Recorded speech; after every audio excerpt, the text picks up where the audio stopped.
Control en las redes sociales debería ser realizado no solamente por las propias redes sociales, sino también por los gobiernos para que no se permitiera que las redes sociales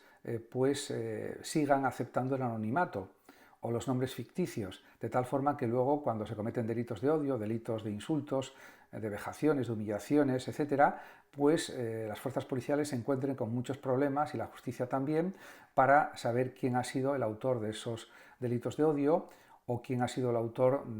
de esos insultos, etcétera, porque con el anonimato es muy difícil llegar a descubrirlo. Pero las redes sociales ponen pegas a poner ese tipo de control. Por lo tanto, tendría que haber leyes en los países que obligaran a las redes sociales a que se prohíba el anonimato, y también la Unión Europea tendría que regular esto con unas leyes muy estrictas para prohibir el anonimato también, porque es la forma de reducir muchísimo estos delitos.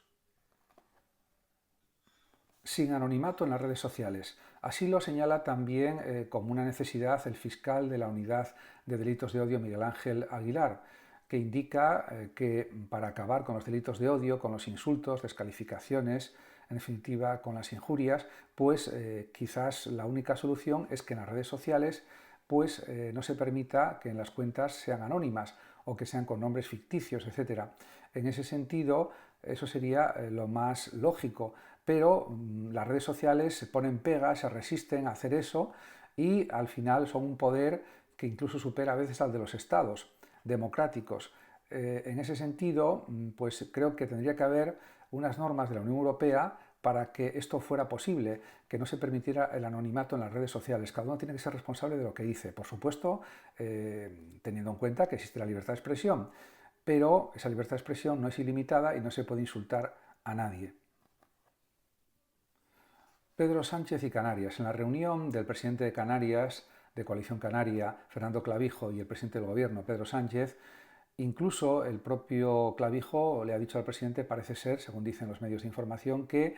realmente habría que reformar la ley de extranjería en el artículo 35, y si esto no es posible porque la oposición no lo desea hacer así, que el propio gobierno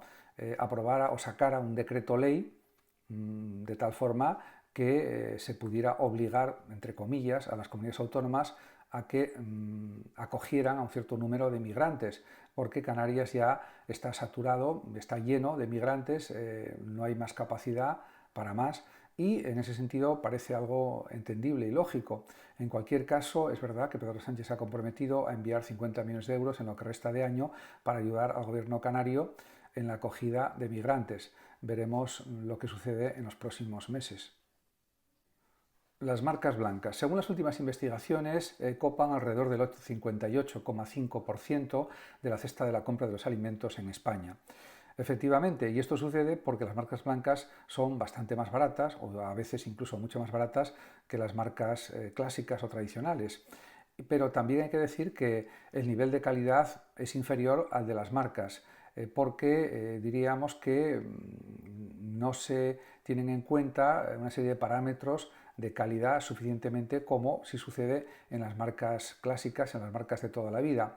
En ese sentido, es una opción que está ahí disponible, porque claro, también tiene un control sanitario, como es lógico, pero el nivel de calidad baja sustancialmente respecto a las marcas que no son blancas. En cualquier caso, es una opción legítima y válida para mucha población que no puede permitirse pagar determinados precios de los alimentos, pero esto tendría que cambiar. Reforma de la ley de extranjería. Parece ser que el PP, el Partido Popular, se opone a esta reforma del artículo 35, según dice al menos Pedro Sánchez. En cualquier caso, es verdad que, como señala el presidente de Canarias, Fernando Clavijo, debería haber varias reuniones o una serie de reuniones antes de septiembre o incluso en el mismo mes de septiembre para llegar a una solución de este problema y que se pueda repartir a estos menores y a migrantes también de otras edades por la península española.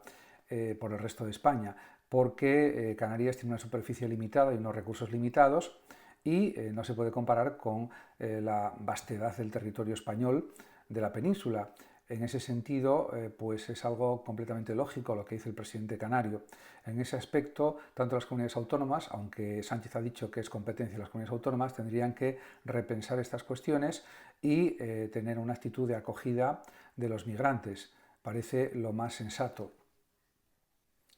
Emergencia migratoria en Canarias. La reunión del presidente del gobierno Pedro Sánchez con el presidente de Canarias, Fernando Clavijo, pues ha dado un cierto resultado limitado, porque lo que expresa el propio presidente de Canarias es que en septiembre se puede llegar a una situación peor de la que ya se está produciendo en Canarias. En ese sentido, el presidente del gobierno se ha comprometido